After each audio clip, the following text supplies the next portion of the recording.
सो दिल्ली आके कैसा लग रहा है? बहुत अच्छा लग रहा है। मज़ा आया? हाँ। कहाँ कहाँ घूम लिया दिल्ली में?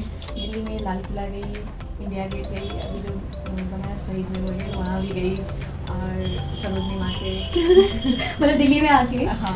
खूब इंजॉय कर लिया और खूब अच्छे से घूमना फिरना और ये सारी चीज़ें खूब। और सबसे बेस्ट जगह कौन सी लगी? सबसे बेस्ट सरोजनी मार्केट। बहुत सारी शॉपिंग हो गई। बहुत सारी शॉपिंग हुई। और सबसे फेवरेट चीज़ क्या लेके जा रहे हो दिल्ली से? दिल्ली से सबसे प्यारी मेमोरीज। वापस नहीं आने का मन है क्या? अभी बहुत घूमना बाकी है। बहुत घूमना। हाय एवरीवन, कैसे हैं आप सब लोग? मैं आपकी लक्ष्मी अग्रवाल और लाइव टॉक विद लक्ष्मी के साथ आपका मेरे चैनल पे स्वागत है। और आज मेरे साथ है बिंदा। तो आपको मैं बताऊं बिंदा के बारे में तो उससे बेटर यही होगा कि बिंदा ही अपने बारे में बताए, ज़्यादा अच्छा होगा। तो बिंदा, अपने नाम का मतलब बताओ और आप कहाँ से हो वैसे? मेरे नाम का मतलब तो बस पूरा नाम क्या है? पूरा नाम विंध्यवासिनी कांसका है, और विंध्यवासिनी का मतलब ये एक भगवान का नाम है। अच्छा, कौन से भगवान? विंध्यवासिनी भगवान है जो यहाँ विंध्याचल में है। अच्छा। डांटना मत कोई कि मुझे पता नहीं। ये अच्छा है। हाँ। अब मैं नेपाल से हूँ। नेपाल की छोटी सी शहर हेटौड़ा, वहाँ पे रहती है। मतलब नेपाल के नाम से ही ना ऐसा लग जाता है कि बस कब मैं आने वाली थी और हम मिलने वाले भी थे कि मैं नेपाल आऊंगी, और फिर कोविड की वजह से ऐसा हुआ कि नहीं हो पाया। तो मैं यही चाहती हूँ कि बिना आप ज़्यादा से ज़्यादा बोलो, ये लोग तो मुझे सुनते ही रहते हैं, पर आप ज़्यादा से ज़्यादा ये चीज़ बताओ कि बिंदा एक एसिड अटैक सर्वाइवर है और बिंदा नेपाल से है जैसा उन्होंने बताया। और बिंदा, आपके ऊपर एसिड अटैक कब हुआ? 2013 22 अप्रैल में हुआ था एसिड अटैक। 22 अप्रैल। सेम डे 22 अप्रैल पर भी 22 अप्रैल को ही 2013 में अटैक हुआ था। तो क्या हुआ था? मतलब आई एम सॉरी बट मुझे नहीं पूछना है, लेकिन कई बार ऐसा होता है कि आप बहुत सारे लोगों को मोटिवेट कर रहे हो अपनी स्टोरी के जरिए, क्योंकि इतने आप भी मैं भी हम दोनों मिलके इतने बोल्ड है कि हम इस चेहरे के साथ सामने आए। बहुत सारे लोगों के चेहरे पे ना छोटे छोटे निशान भी हो जाते हैं, दाना भी निकल जाता है, तो बड़े अपने आप को लेके इतना वो हो जाते हैं। तो बस क्या हुआ था मतलब उस टाइम पे? उस टाइम मैं दुकान में बैठी हुई थी, मेरी खुद की दुकान थी, तो वहाँ पे बैठी हुई थी। उसके बाद एक आंटी आई जो हमेशा सामान लेती थी हम लोग को। वो आई, उन्होंने कहा कि हाँ पैसा लिया, मम्मी से बोल कर इतना हिसाब हो गया सामान का। तो मैं गई थी मम्मी को बुलाकर जब मैं दुकान में वापस आई तो जिसने मुझ पर एसिड डाला था वो लड़का मेरे सामने ही था। तो मैंने मुझसे पूछा कि तुम यहाँ क्या कर रहे हो? मुझे बहुत सारा मेंटली वो होता है ना, बहुत प्रेशर कर रहा था। तो मैंने उसे पहले तो भैया भैया बोलती थी उसे। मतलब आप पहले से जानते थे जी उन्हें? तो कितने टाइम से आप जानते थे? वही करीब 1 साल से। 1 साल से जानते थे। तो मैं हमेशा भैया भैया बोलती थी। तो उस दिन मैंने बहुत ज़्यादा गुस्सा भरा कि अचानक ये आ गया, फिर क्यों आया। तो फिर वो आपकी शॉप पे ही आई थी? अंदर ही आ गया। तो मैंने फिर क्यों आई यहाँ पे? अब मैंने कहा कुछ नहीं, ये हनी लेकर आए अपनी दादी को दे दिया। तो मुझे लगा मेरी बुआ भेजी होगी इसके हाथ से। ठीक है मैं ले लेती हूँ बोल के हाथ जैसे आगे बढ़ाया तो वो खोलने लगा, बोतल खोलने लगा। खोलते ही मेरे फेस पर डाल दिया ऐसे। मतलब वो जो हनी बता रहा था जिसे, वो एसिड था। तो उन्होंने पहले आपको, मतलब ये वन साइड लव ही है जी। लाइक कि भाई उन्होंने आपको प्रपोज किया और आपने मना किया और उसके बाद उन्होंने हाँ। ये सारी चीज़ें की। तो वो डाल दिया। मैं मुझे पता भी नहीं था एसिड क्या है, मतलब ये एसिड डाला है मुझ पर, वो पता नहीं था मुझे। तो बस उस टाइम माइंड में क्या है, इसने मेरे ऊपर इतना गर्म पानी क्यों डाल दिया ऐसा। तो मैं चिपती हुई, जब वो कंट्रोल नहीं हुआ ना बॉर्निंग, तो मैं चिपती हुई ऊपर गई। ऊपर सब लोग ऊपर ही थे। तो छत पे ऐसे पानी भरा हुआ रहता था हमेशा। उस दिन पानी वानी कुछ भी भरा हुआ नहीं था। तो ज़बरदस्ती आँख खोलकर सीढ़ी से ऊपर गई। ऊपर जाने के बाद छत पर देखा तो पानी वानी कुछ भी नहीं था। तो मैं वहीं पर बैठ गई। घर में कोई भी नहीं था? नहीं, सब लोग के पापा हो गया, मम्मी। तो उन्होंने सुना नहीं? नहीं, मैं चीखती हुई गई ना तो सब लोग बाहर निकले। हाँ। बाहर निकलने के बाद मेरे ऊपर पानी, बहुत सारा पानी डाला गया। डालने के बाद मैं हॉस्पिटल भी गई थी और वहाँ से बस पेन किलर वगैरह देकर और जो जलने की क्रीम होती है वो लगा दिया। लगाने के बाद मुझे आई हॉस्पिटल रिपोर्ट कर दिया। अच्छा। आई हॉस्पिटल जाने के बाद वहाँ मेरी आँख वगैरह साफ़ किया गया। वहाँ से फिर मैं काठमांडू गई। मेरी प्लास्टिक सर्जरी वहीं एनएमसी कॉलेज में, नेपाल मेडिकल कॉलेज में हुआ था। 3 महीने तक मेरा वहीं पे हुआ। 3 महीने के बाद मुझे तो इस 3 महीने में आपकी कितनी सर्जरी हुई उस वक्त में? उस वक्त में वही 4-5 सर्जरी हो गई थी, plastic surgery. Plastic surgery 5 surgery हो चुकी थी 3 महीने के अंदर अंदर 5 सर्जरी, और उसके साथ साथ आंखों का भी इलाज चल रहा था। मेरे विजन ही नहीं था उस समय आँख में। ओके। फेस सोचकर बहुत बड़ा हो गया था, फुटबॉल की तरह हो गया हाँ। था फेस। जब हॉस्पिटल गई थी तो माइंड पूरा ब्लैंक हो गया था, मेरे साथ क्या हो रहा है, क्या कुछ पता नहीं चल रहा था। और आँख तो बिल्कुल ही बंद हो गया था फेस स्वेलिंग होने के कारण। और जब मेरी आँख भी खुली ना तो मुझे कुछ दिख नहीं रहा था, जो भी दिखा वो शैडो की तरह दिख रहा था। तो फिर कब, कितने टाइम के बाद विजन? विजन धीरे धीरे ही आया, एक ही बार तो नहीं आया, बहुत धीरे धीरे विजन कितना आया। टाइम लगा विजन? मेरी विजन अभी भी ठीक नहीं है, सच बोलूँ तो अभी भी मुझे ऐसे ही ब्लर ही दिख रहा है। अच्छा। नज़दीक से ही कुछ देख पाती हूँ। अच्छा। तो काम करने जाती हूँ तो चश्मा अभी बनवाया, चश्मा पहन कर ही मैं जाती हूँ। नहीं तो अब ऐसे ब्लर ही है मेरी आँखें अभी। 2013 से 2022 और मम्मी पापा का सपोर्ट कैसा रहा है शुरुआत से? बहुत ज़्यादा रहा है, बहुत ज़्यादा। बहुत ज़्यादा। फ्रेंड्स? फ्रेंड्स ठीक ही है, फ्रेंड्स का भी सपोर्ट नॉर्मल ही था। कुछ लोगों का नॉर्मल था, कुछ लोगों का पता ही है। ये सब बुझाने के बाद तो साथ थे वो? हाँ, कुछ साथ थे और बहुतों ने साथ भी छोड़ दिया था। तो खुद को मतलब किस तरीके से आप बाहर लेके आए और क्या सोचा आपने? और आप बहुत बोल्ड हो कि आप भी फेस ओपन करके चलते हो, जी। तो क्या आप शुरू से ही फेस ओपन करके चलते हो या आपको समय लगा? तो मैं जब काठमांडू से आई थी 3 महीने 4 महीने के बाद, मुझे मतलब मैं जहाँ रहती हूँ बहुत छोटी सी शहर है, तो वहाँ हर कोई पहचानता है और धूल वगैरह सबसे कवर करना भी रहता था। ऊपर से प्रेशर मास्क दिया था डॉक्टर ने, वो दिल्ली से बन के गया था प्रेशर मास्क, वो मैं पहन नहीं पाई। वो पहनने के बाद बहुत ज़्यादा सर में दर्द होने लगता था। तो मैं बैंडेज करके रहती थी फेस में, पूरा दिन बैंडेज करके रहती थी। एक बार काठमांडू में थी तो फेस डॉक्टर ने फेस बैंडेज करने को पापा को सिखाया था, तो पापा ने हर रोज़ पापा कर देते थे फेस में बैंडेज। और उसके बाद पापा को हेटोड़ा आना था, भाई का तबीयत खराब हो गया। तो उस टाइम मुझे क्या खुशी मिला कि मैं खुद से ही अपना फेस में बैंडेज कर पाई ना, उस दिन मैं बहुत खुशी हुई थी कि हाँ मैं खुद से ही अपने फेस में बैंडेज कर ली, मुझे मिरर भी देखना नहीं पड़ा। उससे छोटी छोटी बातों में खुशी मिलती थी, घर में रहने के बावजूद भी, क्योंकि बाहर तो नहीं निकल पाती थी कुछ भी। और वो हो गया। फिर जब मैं वहाँ से हेटोड़ा आई, हेटोड़ा आने के बाद 2-3 महीने घर में ही थी, कहीं नहीं निकलना, कहीं कुछ भी नहीं करना। दिन भर सोती थी, दिन भर सोती थी और रात भर जागती थी। दिन में तो नींद लग जाती थी, रात में नींद नहीं लगती थी। तो यूट्यूब देखा, बहुत सारी मोटिवेशनल वीडियोस देखती थी, मूवी देखती थी इंटरटेन करने के लिए। उसके बाद सोचा कि हाँ बस हो गया, अब कितना घर में बैठूंगी, अब तो बाहर निकलना है किसी भी तरह। पापा बोलते थे कि नहीं अभी बाहर मत निकलो, बहुत धूल है बहुत ज़्यादा, स्किन अभी ठीक नहीं है। तो मैं अपनी पढ़ाई करूँगी, अब कॉलेज जाऊँगी। कॉलेज में ही मतलब पापा को बोला मैंने कि आप जाइए सिलेबस ला दीजिए, बुक्स ला दीजिए, मैं पढ़ूँगी। वो गए कॉलेज में, तो सर ने कहा कि हाँ भेज दो इन्हें कॉलेज में ही, यहीं पर बाहर भेज दो। नेक्स्ट डे से मैं कॉलेज गई, फेस पे बैंडेज लगा के और कैप, और उसके बाद ये कौन सी ईयर की बात है? ये लगभग 15 की है, 15-16 की है। मतलब 2 साल आपको लगे? जी। कॉलेज गई, कॉलेज में भी बहुत सारी लड़कियां थी वो जो जानती थी मुझे, वो आई फ्रेंडशिप करने के लिए। और बहुत सारे जो थे उन्हें डर लगता था क्योंकि मेरी पूरी फेस तो कवर रहती थी, सिर्फ आँखें और इतना लिप्स ही दिखता था। तो उन्हें डर लगता था बोलने के लिए। तो मैं फेसबुक यूज़ करती थी, तो फेसबुक के थ्रू कई लोगों ने फ्रेंडशिप भी किया कि हाँ तुमसे ऐसे लाइव बोलने में मुझे डर लगता है, लेकिन मैंने जब फेसबुक से बात किया, ऐसे चैट किया तुमसे, तो ऐसा कुछ भी नहीं है, तुम भी नॉर्मल ही हो बोल के बोले। तो उस टाइम बहुत खुशी हुआ था कि हाँ अभी यहाँ भी ज़्यादा नहीं तो कुछ लोग नॉर्मल तो देख रहे हैं, नॉर्मल समझ रहे हैं मुझे भी। पहली बार खुद को कब देखा?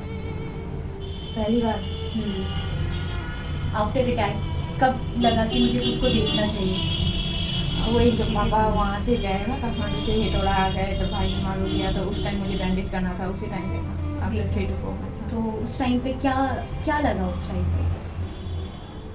उस टाइम पे मतलब कोई भी बीमार होता है ना तो लगता है कि हाँ ठीक ही हो जाएगा, मतलब बहुत सारे लोगों की ऑपरेशन होती है, ये होती है, तो नॉर्मल तो हो ही जाते हैं, सब चीज़ नॉर्मल हो जाता है। तो मुझे भी लगता था कि हाँ ये फेस है, ऑपरेशन हो गया, कुछ टाइम बाद अभी तो भाव ही है ना, तो वो नॉर्मल हो जाएगी, तो वही सोचाती थी। और हमेशा जब रात में सो के उठती थी ना, रात को सोती थी और सुबह में जब ब्रश करने जाती थी तो सोचती थी कि हाँ मैं रात को सोऊंगी, फिर सुबह ठीक हो जाएगा, मेरा पहले जैसा ही हो जाएगा, बस वही दिमाग में चलता रहता था हमेशा ही। ये नहीं पता था कि हाँ ये फेस अब पहले जैसा कभी होगा ही नहीं। तो ये सारी बातें मतलब कैसे आपके दिमाग में आती थी कि जैसे कई सारी चीज़ें, आपको खुद को शीशे के सामने देखना, खुद को बैंडेज करना और खुद से ये बात करना कि हाँ ठीक हो जाएगा, जैसे लोग बीमार होते हैं, उसके बाद ये सोच कैसे आई आपके माइंड में? खाली दिमाग शैतान का घर बोलते नहीं, ये थे। बहुत अच्छी बात आई हाँ, आपके ये दिमाग में, ये चीज़ गलत नहीं थी। हाँ, पर मैं कभी भी जब अटैक हुआ ना, मैं कभी भी नेगेटिव नहीं सोचती थी, हमेशा ही पॉजिटिव ही रही मैं। तो कैसे रहे पॉजिटिव? ये मेरा सवाल नहीं है, ये उन लोगों का सवाल है। मेरे मम्मी पापा है ना हमेशा ही हंसते रहते थे मेरे सामने, कभी हाँ। भी ऐसा नहीं हुआ ना, वो हमेशा ही कॉमेडी करते रहते हैं। ऐसे भी आप बात करोगे ना तो उन्हें बात करते ही सब हंसने लगते हैं ना। हाँ, तो उन लोगों को देख कर कभी भी ऐसा नहीं हुआ कि मैं नेगेटिव लूँगी। ऐसे मेरी एक टाइम ये भी आया था ना कि मेरी आँखें में मुझे विजन नहीं है आँख में, तो उस टाइम भी कई लोग को लगता था कि सोचते हैं कि हाँ मैं नहीं देख पाऊँगी, वो डिप्रेशन में चले जाते हैं ना। तो मुझे क्या उस समय भी एक ही सोच आया कि हाँ मैंने तो दुनिया देखी है, अब आगे नहीं भी देख पाऊँगी तो कोई फ़र्क नहीं पड़ता है बोल के ये सोच आती थी हॉस्पिटल में। तो कैसे ये सोच आते आपके, जो आपके आसपास में नहीं। कौन कौन थे? बस मेरे मम्मी पापा मेरी फैमिली ही थे साथ में वो साथ लोग थे, में। तो वो लोग मतलब सिर्फ देखा जाए तो उनके वजह से हाँ, ये सारी चीजें थी, क्योंकि जी। वो खुद भी बहुत हंसमुख थे और हाँ। उन्होंने कभी भी आपको निराश निराश नहीं होने दी। मतलब उन्होंने ये चीज बताई कि तुम हमारे लिए इम्पोर्टेंट हो, जी। तुम्हारा चेहरा देखा। चेहरा नहीं। हाँ, फिर तो बस उस टाइम एक थिंकिंग आया कि हाँ बहुत लोग देख नहीं पाते हैं, उन लोगों को बहुत तकलीफ होती है ना कि हर चीज़ पहचानने में, हर चीज़ करने में। तो मुझे एक ये था कि मैंने तो हर कलर देखा है, हर चीज़ देखा है, ये कैसा होता है, ये कैसा होता है, तो मुझे लाइफ में और क्या चाहेंगे। अब नहीं देख पाऊँगी तभी मुझे कुछ फ़र्क नहीं पड़ेगा ना, मेरी फैमिली मेरे साथ है, तो वो था। तो मैं कभी भी नेगेटिव नहीं गई ये सब लेकर। और जब मैं बाहर निकली, घर से बाहर निकली, तब बहुत लोगों की बातें सुनी कि हाँ ये तो ऐसी थी, बहुत सुंदर थी। मुझे बहुत बाद में पता चला ना कि मैं इतनी सुंदर थी कि मैं दुकान में बैठती थी तो कितने लोग देखने आते थे, सिर्फ मुझे दुकान में बाहर से देख कर जाते थे। ये मुझे बहुत साल बाद, अभी लगभग 1 साल पहले ही पता चला कि वो लोग बोलते हैं ना, अभी जब मैं किसी से मिलती हूँ तो बोलते थे तुम इतनी सुंदर थी, हम लोग तुम्हें देखने के लिए बाहर से तुम्हारे दुकान के रास्ते होकर जाते थे, ये बोलते थे वो लोग। होता है, मेरे साथ भी ऐसा कई बार होता है। हम सुंदर थे नहीं, हम सुंदर है, अब भी है, ऐसा कुछ नहीं है, क्योंकि हम अपने आप को अपने पेरेंट्स की नज़र से देखते हैं, सबसे बड़ी चीज़। मैं भी अपने पापा के लिए, मतलब मेरी लाइफ में अगर मैं जैसे कहूँ कि मेरे लिए मेरे फर्स्ट लव मेरे फादर ही रहे, जो आज नहीं है, बट एनीवे, तो फिर उसके बाद आगे की जर्नी कैसे तय करी, क्योंकि बहुत मुश्किल थी। एक नॉर्मल लाइफ होती है हमारी, उसके बाद अटैक होता है, पढ़ाई, सपने, कोर्ट कचहरी, मतलब कितनी सारी चीज़ें उसमें चली जाती है। मेरी केस तो लगभग बंद ही हो चुकी थी उस टाइम पर, और पता भी नहीं था क्या हो रहा है क्या नहीं हो रहा है। फिर भी मैं जब घर से बाहर निकली, बहुत ही नेगेटिव बातें बहुत ज़्यादा। So guys I am sorry, क्योंकि वीडियो में कंटिन्यू उसको नहीं कर पाई और मुझे वो करना पड़ा, क्योंकि आंटी जी यहीं पे ही है और बहुत ही एक माँ और एक पिता के लिए ये बहुत इमोशनल मोमेंट होता है, क्योंकि उन्होंने उस जर्नी को जिया है, देखा है अपनी आंखों से। और एक माँ जो अपने बच्चे को 9 महीने तक कोख में रखने के बाद, और उसके बाद जब वो बच्चे के साथ इतनी सी भी खरोच आती है ना, ये तो बहुत बड़ी खरोच है, शायद वो कभी इस चीज़ को नहीं वो कर पाए, तो होता है ऐसा। तो आंटी बहुत इमोशनल हो रहे हैं, आंटी अंकल को भी लेके आएंगे, पर अभी हम अपनी बातें करते हैं। कुछ रहेगा, इमोशंस भी रहेंगे और कुछ खुशियाँ भी रहेंगी, और ये एक ऐसी जर्नी है जो आप लोगों को जानना बहुत ज़्यादा ज़रूरी है, क्योंकि आप लोग मोटिवेट भी होते हैं और बहुत सारे ऐसे लोग हैं जो सुसाइड करने के लिए एकदम खड़े रहते हैं ना, तो देखिए क्या है वो ज़िंदगी को जानिए, और एक्चुअल में जो ज़िंदगी है वो देखिए अभी बिंदा बता रही है आप लोगों को कि कैसे जीते हैं और कैसे आगे बढ़ सकते हैं। हाँ बिंदा। बहुत इमोशनल मोमेंट था, हम सभी लोग रो पड़े थे, मम्मी अलग बैठ के रो रहे थे, आप की आंखों में भी आंसू आ गए थे। तो कोई बात नहीं, आंसू आते हैं तो रो लेना चाहिए, कोई इशू नहीं है। तुम कहाँ पे थे वैसे? वो जर्नी, वैसी जर्नी, मतलब कानून, लड़ाई, डॉक्टर, ट्रीटमेंट, हॉस्पिटल, ये सारी चीज़ें, तो वो सफ़र में क्या रहा? मेरी केस तो लगभग बंद ही हो चुकी थी। तो 5 या 6 साल बाद फिर से ये केस रीओपन हुआ। तो वहाँ पे एक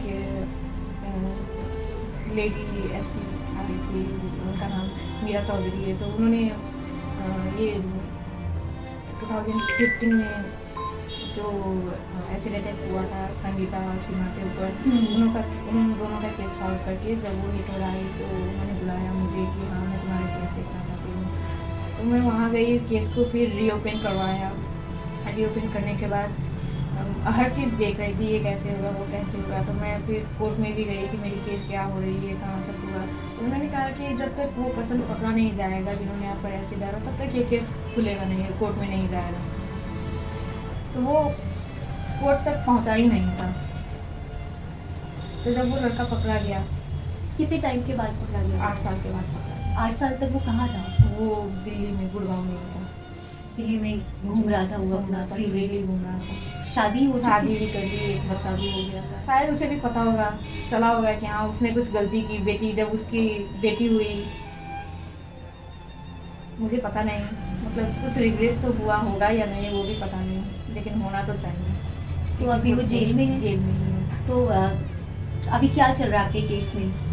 केस तो लगभग खत्म ही हो गया है। तो अभी सजा हुई है? 8 साल की सजा हुई है। 8 साल की सजा। सिर्फ 8 नेपाल में कोई कानून है? ऐसे के कानून तो बना है अभी। क्या कानून है? 20 साल तक की सजा। 20 साल की सजा, और उनको 8 साल की सजा हुई है। मेरी केस पुरानी थी ना, तो पुराना केस है तो इसका मतलब? हाँ, वो उसी टाइम का केस का वो होता है। पर ये तो कोई लॉजिक नहीं है। पेन में क्या फ़र्क होता है क्या ईयर के हिसाब से? मेरा सवाल ये है गवर्नमेंट से कि क्या वो जो दर्द, वो जो एक एहसास होता है, क्या वो सालों के हिसाब से क्या वो चला जाता है क्या?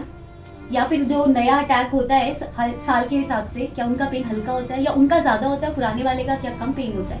मेरा ये गवर्नमेंट से सवाल है, और नेपाल गवर्नमेंट से स्पेशली, और वहाँ के कानून से स्पेशली मेरा ये सवाल है इस चीज़ को लेकर। और ये बहुत बुरी बात है। क्यों नहीं? वो बंदा 8 साल तक बाहर इंजॉय कर रहा था अपनी लाइफ को, उसने शादी कर ली, उसके एक बच्चा भी हो गया, वो पूरी तरीके से अपनी लाइफ को इंजॉय कर रहा था। और वहाँ पे एक सर्वाइवर अपनी ज़िंदगी के लिए लड़ रही थी, अपनी एजुकेशन के लिए, अपने करियर के लिए, अपने सपनों के लिए लड़ रही थी। और वहाँ पे बाद में जब वो अरेस्ट होता है, और ये लेकिन बहुत बेस्टी थी वो, जब वो आई, उन्होंने इस केस को हैंडल किया, ये बहुत बड़ी बात है। और मैं उनको सल्यूट करती हूँ इस चीज़ को लेके कि एट लास्ट उन्होंने इस केस पे ध्यान दिया। और मेरा दिल से उनको सलाम है कि उन्होंने ये चीज़ की। और आपके वजह से मैं आपको थैंक यू बोलती हूँ कि आपकी वजह से ऐसे मुझे लगता है कि बहुत सारे ऐसे लोग हैं जिनको इंसाफ मिलेगा। और शायद बहुत सारी ऐसी लड़कियाँ होंगी कि शायद लोगों को कहीं ना कहीं एक डर होगा कि भाई दोबारा ये ऐसे अटैक्स ना हो। तो आपको लगता है 8 साल इनफ है? नहीं। आप उस दौरान मिले थे जब कोर्ट में ये सब चीज़ें चल रही थी? उसको देखा आपने दोबारा? जब अरेस्ट हुआ था ना, हाँ। तो वहाँ पे प्रेस मीट हुआ था, मैंने बस तभी देखा था। तो आपको लगा उसको देख के कि उसको कुछ भी ऐसा गिल्ट हुआ है? नहीं, ऐसा कुछ भी नहीं लगा, क्योंकि मैं यहाँ पर थी और दो पुलिस वाले थे, उसके बगल में वो था। तो मैं जब वहाँ पे खड़ी थी ना, वहाँ पे सब बात कर रहे थे, प्रेस मीट हो रहा था वहाँ पे, तो वो मुझे तिरछी नज़र से देख रहा था कि हाँ ऐसे लगा। तो मुझे बहुत ज़्यादा इतने साल के बाद जो देखा, हाँ। वो जो दर्द है। तो कानूनी लड़ाई अभी तक कितने ऑपरेशन हो चुके हैं? मैं तो गिनती में भूल गई अभी कितने हो चुके हैं, मतलब 25 से तो ऊपर हो ही गए होंगे, क्योंकि मैं 2013 से ही शुरू हुआ मेरा ऑपरेशन, अप्रैल से ही शुरू हुआ था, और ये अभी 22 हो गया। बहुत सारे हो गए, बहुत पेनफुल रहते हैं। गाइस, मैं आप लोगों को ये भी बता दूँ, इस टाइम पे विंदा दिल्ली में है और द लक्ष्मी फाउंडेशन के शेल्टर में है। और हमें बहुत अच्छा लगा जब उन्होंने हमें बताया कि वो दिल्ली आ रहे हैं। और हम लोग बहुत एक्साइटेड थे कि विंदा जब दिल्ली आ रहे थे तो हम लोग यहाँ पे मिले। और उन्होंने बड़े अच्छे से, जैसे हमने दिखाया भी, कि उन्होंने बहुत अच्छे से टाइम स्पेंड किया। और बहुत कम समय के लिए विंदा यहाँ पे आई। खुशी हुई थी कि विंदा यहाँ पे आई और कांटेक्ट किया। और आगे ऐसे ही हम लोग कनेक्ट भी रहेंगे हमेशा, और साथ में बहुत सारा वर्क भी करेंगे। तो आगे अभी क्या प्लान है और क्या कर रही हो अभी आप? अभी तो मैं बैंक में जॉब करने, प्राइवेट बैंक में, कुमारी बैंक है। अच्छा बिंदा, एक चीज़ की गवर्नमेंट ने आपको 2013 में अटैक हुआ, 22 चल रहा है, तो क्या अब तक कोई सपोर्ट मिला है गवर्नमेंट की तरफ से? नहीं, गवर्नमेंट की तरफ से कुछ भी सपोर्ट नहीं मिला। कोई कॉम्पनसेशन? नहीं, कुछ भी नहीं। ऐसे कोर्ट ने तो बताया है कि कॉम्पनसेशन मिलेगा, जो बन पाएगा वो देंगे, लेकिन कोर्ट के फैसले के बाद अभी 2 साल हो गए, कुछ भी कहीं से भी कुछ भी नहीं हुआ। तो वहाँ पे ऐसा कुछ भी ऐसा रूल नहीं है कि कॉम्पनसेशन देना है, आगे मदद करनी है? इवन अभी जो भी ट्रीटमेंट चल रहा है आपका, हाँ, मैंने शुरू से ही सब हम लोग को दी थी। तो कैसे मैनेज हो पाता है? मतलब एक एक सर्जरी की कॉस्टिंग बहुत ज़्यादा होती है, तो वो क्योंकि अभी भी बिंदा अगर आई है तो वो ट्रीटमेंट के लिए आई हुई थी और फिर वो यहाँ पे रुकी। दिल्ली में उनका ट्रीटमेंट नहीं हुआ, मदुराई में उनका ट्रीटमेंट हुआ है। तो अब क्या कहना चाहते हो, मतलब कि क्या होना चाहिए हमारे कानून और गवर्नमेंट को, क्या करना चाहिए, मतलब आप क्या सोचते हो उस बारे में? एक तो ट्रीटमेंट फ्री होना चाहिए, जो कि वो नेपाल में है। नेपाल में जितना चाहो उतना ट्रीटमेंट आप फ्री करवा सकती हो। और अच्छा। जो मेडिसिन है वहाँ पे, वो मेडिसिन भी शायद फ्री ही होगी, मैंने अभी तक करवाई नहीं है वहाँ पे। आपकी सारी सर्जरी मतलब यहीं इंडिया में ही? इंडिया में ही हुई। 2013 में जो 4-5 सर्जरी हुई थी, बस वही नेपाल में हुई थी। उसके बाद मैंने सब इंडिया में ही करवाई।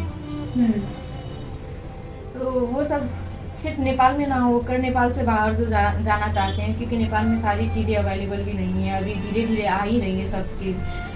बाहर की ट्रीटमेंट को भी देखना चाहिए, क्योंकि वो भी तो हम लोग की कॉस्ट है, वो भी कि वहाँ से आना है फिर ट्रीटमेंट करवानी है, तो वो भी देखना चाहिए था एक बार। यही मैं वहाँ की गवर्नमेंट से यही रिक्वेस्ट करना चाहती हूँ कि बहुत सारी प्रॉब्लम्स का सामना करना पड़ता है और आना जाना रहना, ट्रीटमेंट, वो सारी चीज़ों को देखते हुए, क्योंकि एक एक सर्जरी में बहुत ज़्यादा। आगे कैसे देखते हो? आगे लाइफ बहुत एंजॉय करनी है हर तरीके से, और अर्निंग बिजनेस करना चाहती हूँ। देखो क्या होता है। बिजनेस किस चीज़ का करना चाहते हो, सोचा है कुछ? अभी ऐसा तो कुछ भी नहीं सोचा। तो उस पर काम कर रहे हो अभी, जो बिजनेस करना चाहते हो? नहीं, अभी तो सिर्फ जॉब ही कर रही हूँ, क्योंकि हर चीज़ बहुत ही मुश्किल हो गई है ना। अभी ट्रीटमेंट के लिए मैंने घर रख कर लोन भी निकाला था, तो लोन पर अभी ब्लैक लिस्टेड है, तो वो सब के कारण अभी थोड़ा मुश्किल है। पहले सोचा जॉब कर लेती हूँ, उसके बाद देखती हूँ सब। एक ही बार हर चीज़ करने की सोच रखूँगी तो नहीं हो पाएगी ना, तो धीरे धीरे हर चीज़ करना चाहती हूँ। लाइफ अभी बहुत लंबी है। भाई बहन है? हाँ, एक भाई है, एक बड़ा भाई है, एक छोटा भाई है और एक आप? हाँ, 3 भाई बहन। बचपन भी कैसे थी? मम्मी पापा बता सकते हैं वो तो। नहीं, आप भी बताओ।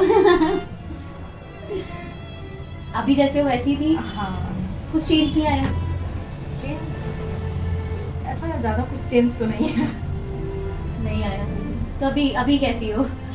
मुझे पता है, उन्हें नहीं पता।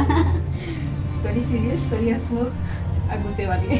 बहुत ज़्यादा गुस्सा तीनों से आता सबसे ज़्यादा क्या होता है? है। गुस्सा आता है सबसे ज़्यादा। किस बात पे सबसे ज़्यादा गुस्सा आता है? किसी भी बात पर आ जाता है। किस पे आता है सबसे ज़्यादा? सामने तो मम्मी पापा होते हैं वैसे। सबसे ज़्यादा उन्हीं पर आता है। ज़्यादा उन्हीं से बात करती हूँ ना। हाँ, तो अभी फ्रेंड जोन कैसा है? अच्छा, हाँ। अच्छा है। तो सिर्फ नेपाल में ही फ्रेंड्स हैं या नेपाल के बाहर भी फ्रेंड्स? नहीं, नेपाल के बाहर भी फ्रेंड्स हैं।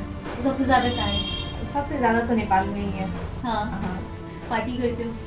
हाँ। आगे कैसे देखते हो और लाइफ को? शादी देखते हैं होगी या नहीं। क्यों नहीं होगी? खुद बताओ, करना चाहते हो या नहीं? देखते हैं। क्योंकि कई सारे लोग ऐसे होंगे ना, बहुत सारे लड़के भी देख रहे होंगे इसमें, तो यही सोच रहे होंगे। कई बार होता है ऐसा कि यार कितनी अच्छी है। ऐसा होता है, तो यही है। शादी का वैसे कब तक के लिए सोचा है? हम भी अपनी तैयारियां शुरू कर देंगे। देखते हैं, अभी कुछ नहीं सोचा है। तो ठीक है, जब भी सोचेंगे ना तो एकदम से बिंदा को बुला लेंगे अपने कैमरे में और आप सबको भी इनवाइट कर देंगे। कौन सा ऐसा मोमेंट जिसमें सबसे ज़्यादा दुखी रही हो, जिसमें लगा है कि नहीं यार अब बस? कौन सा ऐसा मोमेंट? ऐसा कौन सा मोमेंट नहीं, मैं जब भी ट्रीटमेंट के लिए जाती हूँ ना, जब मेरी लेज़र सर्जरी होती है उस टाइम बहुत ही ज़्यादा पेनफुल होता है, क्योंकि कोई ऐसे बेहोश करके नहीं किया जाता है, आपकी स्किन को जलाकर निकाला जाता है। तो 2 लोग तो मेरी दोनों हाथ ही पकड़ के बैठे रहते हैं, और एक रहती है मेरी सर पकड़ के रहती है, डॉक्टर लेजर करती है उस टाइम बहुत ज़्यादा गुस्सा भी आता है, जिसने मुझ पर एसिड डाला उस पर भी गुस्सा आता है और खुद पर भी गुस्सा आता है, मेरे साथ ऐसा क्यों हुआ, मैं नहीं रहती तो वही अच्छा होता था, बस यही सब आता है उस टाइम में। बहुत ज़्यादा बॉन्डिंग होता है, एक फैन एसी सभी कम पड़ जाते हैं उस टाइम में, इतना ज़्यादा बॉन्डिंग होता है, क्योंकि वो करने के बाद में ऐसा लगता है कि मेरे ऊपर फिर से एसिड डाला गया जैसा, वैसा ही फीलिंग आती है। ऐसा होता है। सबसे अच्छा मोमेंट? घूमना बहुत पसंद है। घूमना बहुत पसंद है। ऐसा इतने टाइम से अब तक एज नहीं पूछी ना, एज क्या है वैसे? 28। तो वे कि ऐसा कौन सा ये 28 सालों में, चलो ठीक है आपका 1 साल छोड़ देते हैं जब आप 1 साल की थी, 2 साल की थी, 3 साल की थी, लेकिन ऐसा बीच का कौन सा मोमेंट जो आपको लगता है कि ये पल हमेशा मेरे साथ रहे? अभी का मोमेंट जैसे अभी जो आप लोगों के साथ हूँ मैं बहुत इंजॉय करती हूँ। मुझे लगता है मैं यहीं रहता हूँ दिल्ली में। जी आपके साथ। दिल्ली में मैं अभी ऑनेस्ट कि मैंने बिंदा के साथ ज़्यादा टाइम नहीं स्पेंड किया क्योंकि बहुत शॉर्ट टाइम था, बिंदा आई थी तो मैं यही कोशिश करी थी कि बिंदा अपनी पेरेंट्स के साथ दिल्ली में फुल इंजॉय करे, घूमे फिरे, क्योंकि जब नेक्स्ट टाइम बिंदा आएगी तो फिर उसके बाद मैं बिंदा के साथ पूरी तरीके से इन्वॉल्व होना चाहूँगी, पूरी टीम इन्वॉल्व होना चाहेगी, तो पूरी मस्ती के साथ, क्योंकि फैमिली के साथ जो एक रिलेशन होता है, फैमिली के साथ जो घूमना फिरना होता है वो एक अलग ही हो रहता है। आपके फादर को देख के मुझे मेरे फादर की याद आती है, तो मैं भी वो सारे मोमेंट्स याद करती हूँ कि आज मैं भी खुद को आज ऐसे देखती हूँ कि अगर मेरे फादर होते तो शायद मैं भी उनके साथ घूमना पसंद करती, लेकिन मेरे फादर नहीं घुमाते थे। हाँ आपके फादर इतने अच्छे से घुमा देते, मेरे फादर नहीं घुमाते थे। वो बात बड़ी अच्छी, मैं उनसे कुछ पूछती थी, अपने बचपन का पूछती थी, उनके बचपन का पूछती थी, वो बता देते। बट ठीक है, तो अभी लाइफ के ये सारे प्लानिंग्स हैं, ये सारी चीज़ें। अभी वापस जाके मैं कल क्या करने वाली हूँ? मुझे तो ऑफिस से कॉल आ रहा है, सबसे पहले ऑफिस ज्वाइन करनी है। सैटरडे को पहुंचूंगी नेपाल, उसके बाद संडे से फिर वही काम शुरू हो जाएगी। पता नहीं, पर मुझे लगता है कि मुझसे जितना हो पाया मैंने बिंदा से उतनी बातें करी। कोई ऐसी बात जो रह गई हो और आप मुझसे करना चाहती हो? आपको नेपाल बुलाना चाहती हूँ सबसे पहले। मैं नेपाल ज़रूर आऊँगी और मेरा मन भी है नेपाल आने का, तो मैं क्या कोशिश करेंगे, हम पूरी टीम आए और आप हमें वहाँ पे खूब इंजॉय करवाओ और फुल मस्ती करेंगे। तो बाकी मेरे उससे कि मैंने क्वेश्चन किया, एक नॉर्मली बिंदा के साथ बातचीत थी और वो पापा मम्मी फ्रेंकली है एकदम, दिल की सारी बात उनको बताते हो या नहीं? हाँ सामने बैठे इसका मतलब ये नहीं है कि कुछ भी बोलोगे। नहीं, आप खुद ही पूछ सकती हो, हर चीज़ पता है हमें। सब बताते हो। तो पेरेंट्स के साथ में, जो कि हमेशा से ये मैसेज देती आई कि पेरेंट्स के साथ का रिलेशन बहुत इंपॉर्टेंट होता है। पेरेंट्स को भी अपने बच्चों के साथ हमेशा फ्रेंकली रहना चाहिए, अपने दिल की हर एक बात बतानी चाहिए। अगर नहीं बताओगे तो कहीं ना कहीं हमारा नुकसान भी होता है। बिंदा एक चीज़ और, मतलब मुझे जस्ट जाते जाते एक बात याद आई कि जब वो लड़का परेशान कर रहा था आपको, तो आपने पेरेंट्स को बताया था? हाँ बताया, मैंने पापा को बताया था कि हाँ मुझे ऐसा ये बहुत ज़्यादा परेशान कर रहा है, मुझे प्रपोज किया था, तो वो दुकान में आने वाला था मेरे, जैसे वो बात कर रहा था ना, तो मैंने पापा को बताया कि हाँ वो शायद आएगा, आप यहीं पे रहो। पापा ने कहा कि पापा की दुकान में आने के बाद वो भी आया। मैंने पूछा, नहीं पापा ने पूछे कि हाँ तुम क्यों आए? तो नहीं अंकल मैं ऐसे ही सिर्फ देखने आया था, यहाँ से जा रहा था तो सोचा बात कर लो, तो जाओ। ठीक है, पापा ने कुछ भी नहीं कहा। बस पापा बोले कि आइंदा मेरे दुकान में मत आना, मेरी बेटी अकेली रहती है, उसमें कोई ज़रूरत नहीं है आने की, बात करने की मेरी बेटी को। तो हंसते हंसते चला गया वहाँ से, कुछ भी नहीं कहा। तो वो उतना बोलने के बाद लगभग 10 से 15 दिन के बाद मुझ पर एसिड डालने वो आया, फिर जस्ट 15 डेज़ के बाद ही एसिड अटैक हुआ उसके बाद। कुछ उस 15 दिन में कुछ भी ऐसा नहीं लगा कि कुछ ऐसा हो सकता है? नहीं, ऐसा कुछ भी नहीं था, ना कोई बात वगैरह, कुछ भी नहीं था ऐसा। कई बार ऐसी चीज़ें हो जाती है और ये फैक्ट है कि पता नहीं चलता, क्योंकि अटैक हमेशा आपके जानने वाले ही करते हैं, कोई बाहर का नहीं करता है। तो मोस्ट ऑफ टाइम जो मोस्टली केसेस होते हैं ना, वो यही ही होते हैं। 90% केसेस में देखा गया कि आपकी ही नोन का पर्सन होता है जो आप पे अटैक करता है। तो प्लीज़ अवेयर रहिए इस चीज़ से, बहुत ज़रूरी है, सतर्क रहिए, बहुत ज़्यादा ज़रूरी। अंकल नमस्ते, आंटी नमस्ते। वो कैमरे में देख के ये सब करना ही पड़ता है। हम सब तो वैसे भी अभी पहले से ही मिले हुए, पर मुझे बहुत अच्छा लगा कि आप लोग इंडिया आए और आप लोगों ने हमसे कांटेक्ट किया और हमारी फाउंडेशन के साथ कनेक्ट हुए और आके शेल्टर में रहे, और आपने हमारे शेल्टर में टीम को खुशी हुई कि आप लोग शेल्टर में आए। आपको कैसा लगा यहाँ पे आके? कंफर्टेबल रहे आप लोग? एकदम कंफर्टेबल रहे, अच्छा लगा। अच्छा लगा, अच्छा लगा। एकदम घर जैसा लगा या नहीं? एकदम घर इतना से भी बड़ी इमोशनली बातें भी हुई, खुशी वाली बातें भी हुई। आंटी जो है इतनी क्यूट सी है जो रो पड़ी। आप लोगों के अंदर इतनी हिम्मत, क्योंकि बहुत सारे ऐसे पेरेंट्स हैं जो देख रहे होंगे, और वो पेरेंट्स को आप ऐसी क्या बातें बताना चाहेंगे कि वो अपने बच्चों को इतनी हिम्मत दे? और जैसे बिंदा ने बताया कि आप लोग बहुत फ्रेंडली हैं और बहुत अच्छे से हैं बिंदा के साथ, तो वो सारी चीज़ें बताइए कि क्या क्या वो लोग को आप मैसेज देना चाहेंगे? सबसे पहले तो जैसे ऐसे क्या ट्रीटमेंट करे अपना, ट्रीटमेंट करे। अब हम लोग हार मान जाएंगे तो अब लड़की, हमारी लड़की तो टूट ही जाएगी, सही बात। कुछ ना कुछ कर लेगी। हम लोग जैसे भी हो अपना बेटे को खुशी रखना पड़ा, पहले सबसे पहले खुशी रखना पड़ा, ताकि वो ठीक वो ठीक हो। अब हो गया, सब कुछ हो गया, पहले जैसा फेस कैसे आएगा, कहाँ से लेके आएंगे, ये सब हम लोग उसमें देख रहे थे, ये नेट में देख रहे थे, तो पता चला मदुरई में डॉक्टर है, डॉक्टर हेमा सतीश, तो उनसे बात हुआ, उनको पूरा पिक्चर ये सब एसिड अटैक का सब भेज दिए हम। तो बोले 80 से 90% एकदम एक्यूरेट बना देंगे, मगर आपको आना पड़ेगा 6 महीना साल भर, 6 महीना साल भर ऐसे करके आना पड़ेगा। तब तक हम बोलेंगे नहीं, तब तक ठीक है। तो इसके लिए पैसा भी इंतजाम करना पड़ा, तो मकान सब गिरवी रख दिए, मकान अपना गिरवी रख दिए, मकान गिरवी रख कर गए हॉस्पिटल में गए, नेपाल से आए बोल के, वो सब भी बहुत अच्छा से ट्रीटमेंट किया, सब कुछ किया। तो उसके बाद हम लोग को डिलक्स में रख दिया था, हाई चार्ज तो बोलते हैं वहाँ। अब यहाँ के लिए नॉर्मल होगा, हम लोग को नेपाली करेंसी तो ये यहाँ के मुकाबले में कम होता है ना, इसलिए हम लोग को ज़्यादा लगा थोड़ा। फिर भी डॉक्टर ने शुरू में ही हम लोग ऐसे ऐसे है बोल के सब बोल देते, 50% डिस्काउंट भी दिया। ठीक है, आप लोग बाहर से आए हैं, 50% डिस्काउंट दिया। तब से वहीं उपचार करा रहे हैं, लगभग 25 से 26 बार, 26-27 बार ये आना जाना और मदुरई और नेपाल, मदुरई टू नेपाल है। 3 दिन जाने में लगता है, 3 दिन आने में लगता है आपको। वो भी एसी में जाना पड़ता है, फुल एसी में, ताकि उसको तकलीफ ना हो, कुछ भी ना हो, इन्फेक्शन का डर होता है। ऐसे ही है। बेटी के लिए जो हो सके हमने किया है, उसके आगे हम अभी तक एक बार भी रोए भी नहीं है, रुलाई निकला भी नहीं। हम जब रोने लगेंगे तो हमारा बेटी का हालत क्या होगा, हम अभी तक आंसू निकला ही नहीं, निकाले भी नहीं। अच्छी बात है, क्योंकि एक फादर जो होता है ना, बेटी का मेरे हिसाब से पहला प्यार और वो पिलर, वो सारी चीजें रहता है, होता है। सो अभी बिंदा को आप कहाँ देखते हैं, कैसे सोचते हैं? बिंदा बेटी है, बहुत अच्छी है। मतलब आप कहाँ देखते हैं? नहीं, उसका भी लाइफ होगा, लाइफ होगा, उसका भी अपना लाइफ होगा। वो जैसे बोलती है वो करते हैं, हम उनसे सब बात शेयर करती है। अब शादी के बाद कब करेगी शेयर ये हमको मालूम, मगर करेगी सबसे पहले हमको और इसको ही बताएगी। हाँ, मुझे भी बता दीजिएगा। मैं भी आज नेपाल की शादी देख लेंगे इसी बहाने। ये रहेगा।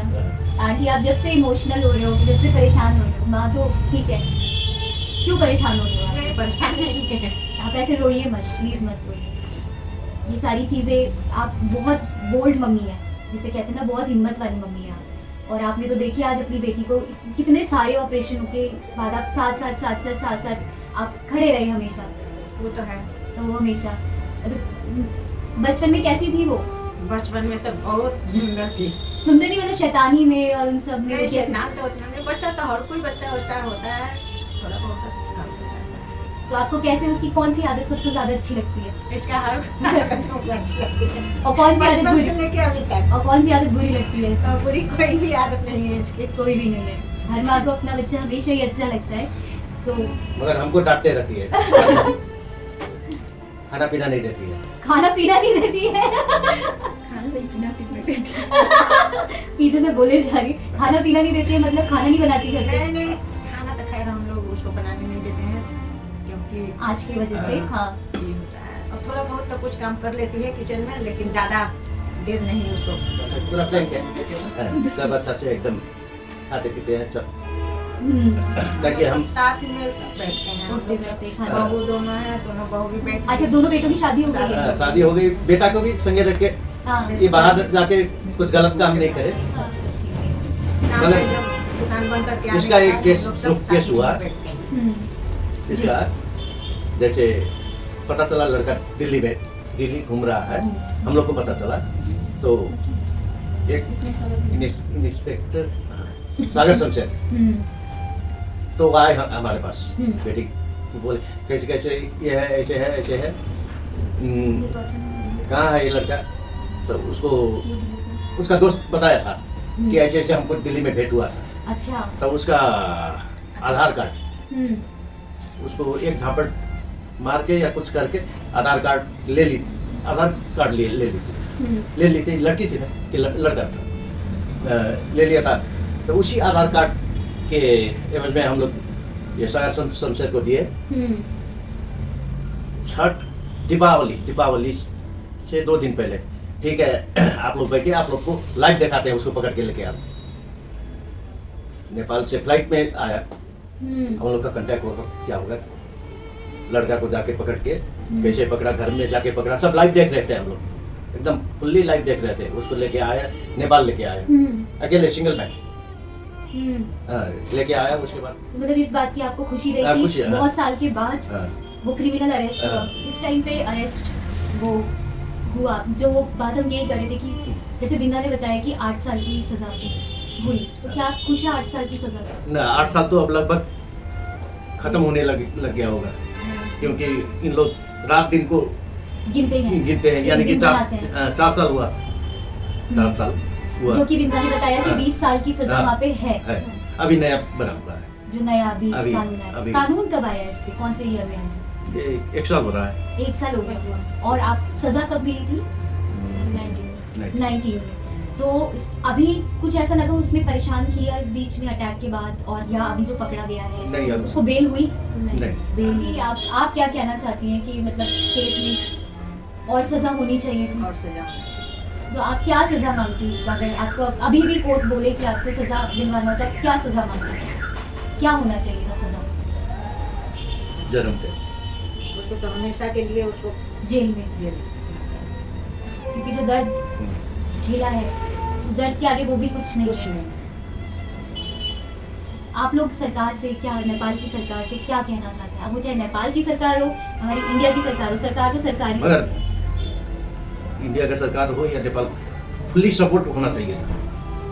जैसे हम लोग को तो एक पैसा भी कोई नहीं मिला है। नहीं मिला, कहीं से भी कहीं से भी नहीं दिया, कोई भी नहीं दिया। हम्म, अभी जितना अटैक हो रहा है या हुआ, हम्म, उन सब के लिए कहीं कहीं से पैसा मिल रहा है, मिला, लेकिन हाँ, बिंदा को अभी नहीं, तक कोई सपोर्ट नहीं। कोई सपोर्ट नहीं। और अभी भी कुछ कहा नहीं जा सकता, इलाज अभी लंबा खींचेगा। लंबा खींचेगा अभी। हम्म, फिर अभी हम ये कॉस्मेटिक सर्जरी करा के आए, फिर 6 महीना बाद बुलाया है। फिर 6 महीने। 6 महीना बाद, 6 महीना में हमको आना है लेकर। हम्म, कुछ ऐसी इम्पोर्टेंट बात जो आपको लगता है कि कहना चाहिए? अभी नेपाल में हमारा उज्जवल विक्रम थापा, वो अभी अच्छा कर रहे हैं। वो अच्छा है। हाँ, वो अच्छा कर रहे हैं, क्योंकि उनको दर्द ये सब एहसास है, एहसास मदद करते हैं। हाँ, मदद कर रहे हैं, वो बहुत अच्छा काम कर रहे हैं। उनको हम दिल से धन्यवाद देते हैं। हम्म, इसको भी टाइम में फोन करके पूछते रहते हैं क्या है, क्या करना है, कैसे करना है, पूछते रहते हैं, अच्छा लगता है। जॉब भी उन्हीं के अरे कारण मिला। जॉब भी उन्हीं के कारण मिला है। और ये जो कानून आया है, वो जल्दी बहुत उसमें मेहनत की है। तो अभी आपने बताया था कि वो प्राइवेट जॉब है, तो आप जी। चाहते हैं कि सरकारी नौकरी हो जाए सरकारी नौकरी हो तो जाए, ज़्यादा अच्छा होगा। तो लाइफ सेटल हो जाएगा। हम्म, तो ज़्यादा अच्छा होगा। यही रिक्वेस्ट रहेगी कि प्लीज़ कि इनको गवर्नमेंट जॉब दिया जाए, कम से कम लाइफ के लिए कुछ तो अच्छा हो। क्योंकि कहा जाता है ना, लड़की पढ़ेगी तभी बढ़ेगी। अब जब तक हम अपनी लड़की को खुद आगे नहीं बढ़ाएंगे तो वो कैसे बढ़ेगी? तो मेरी रिक्वेस्ट है सबसे, और हाथ जोड़ के विनती है वहाँ की गवर्नमेंट से कि प्लीज़ बात को सुनी जाए। और कानूनी तौर पे भी सज़ा बहुत कम मिली है। वो दर्द अगर देख के भी आपने 8 साल की सज़ा दी है तो क्या दी? चलिए, आप सज़ा को साइड पे रखते हुए कहते हैं कि रिहैबिलिटेशन इज़ मस्ट इम्पॉर्टेंट किसी भी फैमिली के लिए, किसी भी लड़की के लिए, किसी भी सर्वाइवर के लिए। वो बहुत सर्वाइव कर रहे हैं और उन्होंने अपना घर भी लोन पे रखा है। उन्हें बैक टू बैक ट्रैवल करना होता है, हर 6 महीने के बाद आप लोगों को आना पड़ता है ट्रीटमेंट के लिए। तो मेरी रिक्वेस्ट है कि उनके आने जाने का एट लास्ट आप लोग ज़रूर देखें, और जिस तरीके से अभी वो सर्वाइव कर रहे हैं, क्योंकि अभी हम भी वहाँ नहीं आए हैं, वो कैसे कैसे सर्वाइव कर रहे हैं, फिर भी शायद आप लोग इतने हंसमुख हैं कि आप लोग वो चीज़ को किसी का एहसास भी नहीं होने दे रहे हैं। ये बहुत बड़ी बात है। आप लोगों को मैं दिल से सल्यूट करती हूँ कि पेरेंट्स का लाइफ में होना बहुत इंपॉर्टेंट है, और मेरे लिए पेरेंट्स से बड़ा इस दुनिया में कुछ भी नहीं है, क्योंकि भगवान भी कहता है कि भगवान से पहले माँ बाप आते हैं। तो मैं आप दोनों को प्रणाम करती हूँ इस चीज़ के लिए कि आप लोग एक बहुत अच्छे पेरेंट हैं, और मैं सबसे रिक्वेस्ट करती हूँ कि आप लोग भी अपने बच्चों के साथ ऐसे ही रहिए, और उन बच्चों से रिक्वेस्ट करती हूँ आप भी अपने पेरेंट के लिए ऐसे ही सपोर्ट करते रहिए, सारे सर्वाइवर को सपोर्ट करिए, क्योंकि हम बदलेंगे तो देश बदलेगा। Thank you.